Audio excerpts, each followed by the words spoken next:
tiens, ça pourrait m'intéresser, en fait, Tai Chi. Donc, pourquoi je te dis ça? C'est qu'effectivement, karaté, si tu vas pratiquer pendant un certain temps, en travaillant, en fait, tu vas être efficace avec ton corps. Donc, c'est tout obligé finalement peut-être de relâcher, d'aligner, il y a ton attention qui doit être là. Donc, il y a plein de principes qui sont similaires. Donc, à un certain niveau, donc là, je parle sur le style Shotokan, parce que tu as des styles qui peuvent être un peu différents.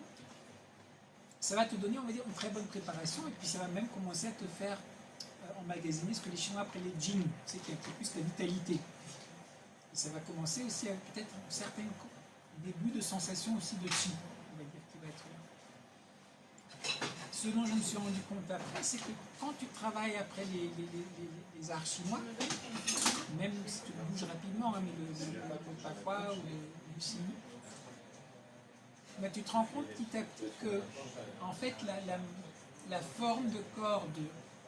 Donc là, karaté, c'est karaté Shotokan. Oui. En fait, elle n'est pas compatible avec l'interne.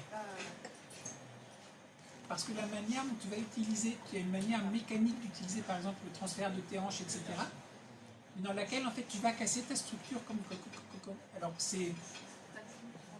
ça marche, c'est très efficace à un certain niveau, mais par rapport à vraiment le côté de faire circuler, à un certain niveau, ça marche.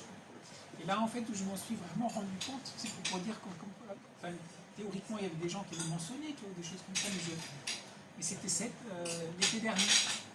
J'étais en fait avec des gamins dans un village dans les Himalayas. Et puis bon, ils voulaient faire un peu de ça, je faisais du kung fu. Ils voulaient apprendre un peu de kung fu. Je leur ai dit, ok, bah, on va faire un peu de tai chi, mais il leur fallait un truc pour se dépenser. On va faire les coups de pied, puis on va faire des choses comme ça. Et là, j'aime beaucoup la pédagogie et la structure du karaté. Et donc, tu as aussi les coups de poing.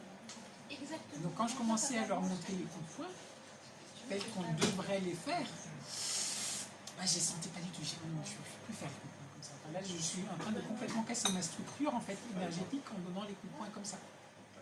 Donc, en fait, là, je leur ai montré les coups de poing tels que. Enfin, j'étais dans le modèle karaté, mais je leur montrais les coups de poing quand même un peu changés. Donc, pour donner la réponse, oui, tu as un certain nombre de principes en fait qui sont les mêmes. Que rien que ce fait, bah, l'attention. Il y a un des profs de karaté avec lesquels on travaillait beaucoup, en stage. Il avait un mot. Vous savez c'était quoi son mot? Par rapport à ce que je viens de dire.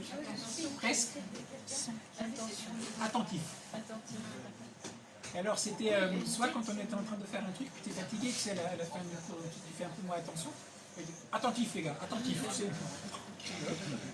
Et puis quand il montrait quelque chose, pareil, il n'expliquait pas énormément, il disait attentif.